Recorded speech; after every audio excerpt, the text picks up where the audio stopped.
Good morning विद्यार्थी मित्रों। कक्षा 9 विज्ञान में 7वां पाठ जीवों में भिन्नता की बात कर रहे थे हम लोग। आज हम आगे बढ़ते हैं।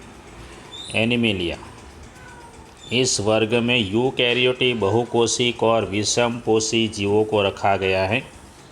इनकी कोशिकाओं में कोशिका भित्ति नहीं पाई जाती। याद रखिए, एनिमेलिया में जितने भी जीवों को रखा गया है उनके अंदर कोशिका भित्ति नहीं पाई जाती। अधिकतर जंतु चलायमान होते हैं, यानी चल सकते हैं, एक स्थान से दूसरे स्थान पर जा सकते हैं। शारीरिक संरचना एवं विभेदीकरण के आधार पर इनका आगे वर्गीकरण किया गया है। तो यहाँ से आज हमारी ये पहली टिप्पणी शुरू होगी। याद रखिए, टिप्पणी नंबर 1 है और ये जो सिलेंट्रेटा दिख रहा है वो टिप्पणी नंबर 2 है। बहुत सारी टिप्पणियाँ हैं आप आज के इस वीडियो में। सभी टिप्पणियाँ आप लोगों को लिखनी हैं, चित्र भी बनाने हैं। याद रखिए, सभी टिप्पणियों में चित्र बनाने हैं। शुरू करते हैं हम लोग पॉरीफेरा से। पॉरीफेरा की बात करते हैं। पॉरीफेरा का अर्थ होता है छिद्र, छिद्र युक्त जीवधारी। ये अचल जीव है, यानी एक ही स्थान पर किसी आधार के साथ चिपके रहते हैं। इनके पूरे शरीर में अनेक छिद्र पाए जाते हैं। ये छिद्र शरीर में उपस्थित नाल प्रणाली से जुड़े होते हैं, जिसके माध्यम से शरीर में जल, ऑक्सीजन और भोज्य पदार्थों का संचरण होता है। इनका शरीर कठोर आवरण अथवा बाह्य कंकाल से ढका होता है। इनकी शारीरिक संरचना अत्यंत सरल होती है, जिनमें ऊतकों का विभेदन नहीं होता। सामान्य रूप से स्पंज के नाम से इन्हें जाना जाता है। याद रखिए, एक और नाम है इनका स्पंज, जो बहुधा समुद्री आवास में पाए जाते हैं। जैसे कि इसके उदाहरण है साइकॉन, यूप्लेक्टेला, स्पॉन्जिला इत्यादि। नीचे आप लोगों को कुछ चित्र दिखाए गए हैं, ये सभी चित्र आप लोगों को बनाने हैं। आगे चलते हैं। सिलेंट्रेटा, टिप्पणी नंबर 2 की बात करेंगे। सिलेंट्रेटा ये जलीय जंतु हैं और इनका शारीरिक संगठन उत्तकीय स्तर का होता है। इनमें एक देह गुहा पाई जाती है। याद रखें, बहुत ही काम का शब्द है देह गुहा। इनका शरीर कोशिकाओं की 2 परत का बना होता है। इनकी कुछ जातियां समूह में रहती हैं, जैसे कि कोरल, कुछ एकाकी भी होती हैं। इसके उदाहरण है हमारे पास हाइड्रा। नीचे हाइड्रा का चित्र दिया गया है। ये रहा हाइड्रा का चित्र, देखिए ये पूरा चित्र हाइड्रा का है। ये समुद्री एनीमोन है। ये दोनों चित्र बनाने हैं। उसके उदाहरण है हमारे पास हाइड्रा, समुद्री एनीमोन, जेलीफिश। जेलीफिश का चित्र नहीं दिया गया है वैसे, तो 2 चित्र दिए गए तो दोनों बनाने पड़ेंगे। आगे चलते हैं नई टिप्पणी की तरफ। प्लेटीहेल्मिन्थेस, हमारी टिप्पणी नंबर 3 है आज के वीडियो में, प्लेटीहेल्मिन्थेस। आगे चलते हैं, प्लेटीहेल्मिन्थेस के विषय में जानकारी लेते हैं हम लोग कि इस वर्ग के जंतुओं की शारीरिक संरचना अधिक जटिल होती है। इनका शरीर द्विपार्श्व सममित होता है, अर्थात शरीर के दाएं और बाएं भाग की संरचना समान होती है।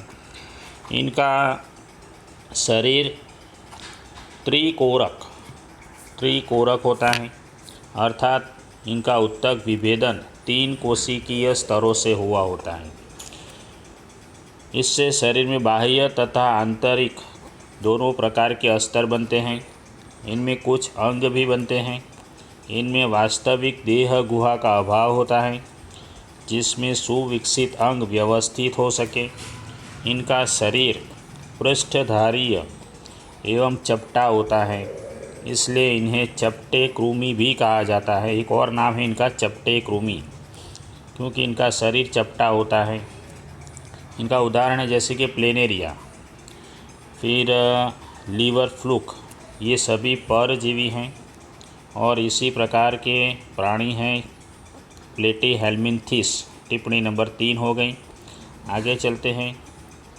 ये कुछ प्लेटीहेल्मिन्थिस के उदाहरण हैं। प्लेनेरिया, लीवर फ्लूक और टेप वर्म, चपटा कृमि। आगे चलते हैं। निमेटोडा, हमारी टिप्पणी नंबर 4 निमेटोडा की बात करेंगे। ये भी त्रिकोरक जंतु हैं और इनके अंदर भी द्विपार्श्व सममिति पाई जाती हैं, लेकिन इनका शरीर चपटा ना होकर बेलनाकार होता है। इनके देह गुहा को कूटसीलोम कहते हैं। याद रखिए शरीर शब्द को, कूटसीलोम। इसमें उत्तक पाए जाते हैं परंतु अंग तंत्र पूर्ण विकसित नहीं होते। इनकी शारीरिक संरचना भी त्रिकोरिक होती हैं। अधिकांश परजीवी होते हैं। परजीवी के तौर पर ये दूसरे जंतुओं में रोग उत्पन्न करते हैं, जैसे कि गोल कृमि, फाइलेरिया कृमि और पीन कृमि। 3 उदाहरण दिए गए हैं। नीचे चित्र दिए गए हैं। किसके चित्र है देख लेते हैं। एस्केरिस और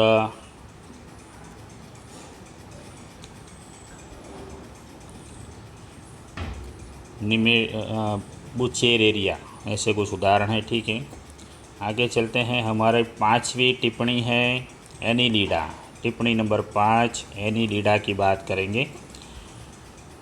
एनीलिड जंतु द्विपार्श्व सममित एवं त्रिकोरिक, इसमें भी आता है। इसमें वास्तविक देह गुहा पाई जाती हैं। इससे वास्तविक अंग शारीरिक संरचना में निहित रहते हैं। अंगों में व्यापक भिन्नता होती है। यह भिन्नता इनके शरीर के सिर से पूंछ तक एक के बाद एक खंडित रूप में व्यवस्थित होती हैं। जलीय एनीलिड अलवण एवं लवणीय जल दोनों में पाए जाते हैं। इनमें संवहन, पाचन, उत्सर्जन और तंत्रिका तंत्र भी पाए जाते हैं। ये जलीय और स्थलीय दोनों होते हैं। इसके उदाहरण है केंचुआ, नेरिस और जोंक। इसके उदाहरण दिखते हैं यहाँ पर, केंचुआ, नेरिस और जोंक। ये नेरिस है, ये केंचुआ और ये जोंक। आगे चलते हैं। छठा सवाल, छठी टिप्पणी हमारी आर्थ्रोपोडा। टिप्पणी नंबर 6 आर्थ्रोपोडा की बात करेंगे। यह जंतु जगत का सबसे बड़ा संघ है। लगभग 90% संघ इसी का है पूरे जगत में, पूरी दुनिया में, पूरे विश्व में। इनमें द्विपार्श्व सममिति पाई जाती हैं। शरीर खंड युक्त होता है। इनमें खुला परिसंचरण तंत्र पाया जाता है, अतः रुधिर वाहिकाओं में से नहीं बहता। देह गुहा रक्त से भरी होती है। इनमें जुड़े हुए पैर पाए जाते हैं। कुछ सामान्य उदाहरण हैं, जैसे कि ये झींगा, तितली, मक्खी, मकड़ी, बिच्छू, केकड़े, ये सभी आर्थ्रोपोडा के उदाहरण हैं। ये सभी के सभी आर्थ्रोपोडा के उदाहरण हैं। आगे चलते हैं। मोलस्का, हमारी टिप्पणी नंबर 6 आर्थ्रोपोडा ख़त्म हो गई। टिप्पणी नंबर 7 मोलस्का की बात करेंगे। टिप्पणी नंबर 7 मोलस्का। ठीक है, तो इसमें भी द्विपार्श्व सममिति पाई जाती है। देह गुहा बहुत कम होती है। शरीर में थोड़ा विखंडन होता है। अधिकांश मोलस्क जंतुओं में कवच पाया जाता है। इनमें खुला संवहनी तंत्र और उत्सर्जन के लिए गुर्दे जैसी संरचना पाई जाती है। गुर्दे की शुरुआत इसी संघ से शुरू हुई है। इसके उदाहरण हैं घोंघा, सांप इत्यादि। घोंघा और सीप है, सॉरी सांप नहीं सीप है, घोंघा और सीप, ये दोनों मोलस्का के उदाहरण हैं। ये सभी के सभी आप लोग देखेंगे, ऑक्टोपस भी दिखाई दे रहा है, ये सभी मोलस्का के उदाहरण हैं। हमारे टिप्पणी नंबर 8 की ओर चलते हैं। इकाइनोडर्मेटा, टिप्पणी नंबर 8। इसका अर्थ है इकाइनोस, इसका अर्थ है चाहक, तथा डर्मा का अर्थ है त्वचा। इन जंतुओं की त्वचा कांटों से आच्छादित होती है। ये मुक्त जीवी समुद्री जंतु हैं। देह गुहा युक्त त्रिकोरिक जंतु हैं। इनमें विशिष्ट जल संवहन नाल यंत्र तंत्र भी पाया जाता है, जो चलन में सहायक होता है। इनमें कैल्शियम कार्बोनेट का कंकाल एवं कांटे पाए जाते हैं। इसके उदाहरण है स्टारफिश, समुद्री अर्चिन इत्यादि। ये सभी इकाइनोडर्मिटा के उदाहरण हैं। इकाइनोडर्मिटा सभी के सभी, इनमें कांटे पाए जाते हैं। उसके बाद हमें ये प्रोटोकोर्डेटा नहीं करना है, वर्टिब्रेटा भी निकाल देना है हमें।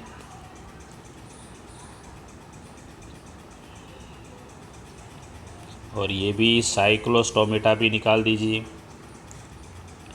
हाँ, तो हमारी टिप्पणी नंबर हो गई थी, पहले इकाइनोडर्मिटा में टिप्पणी नंबर 8 हुई थी। अब सीधी यहाँ पर चलते हैं मत्स्य की तरफ। यहाँ पे 10 लिखा है, लेकिन ये हमारा सवाल टिप्पणी नंबर होगा 9, मत्स्य। मत्स्य की बातें करते हैं।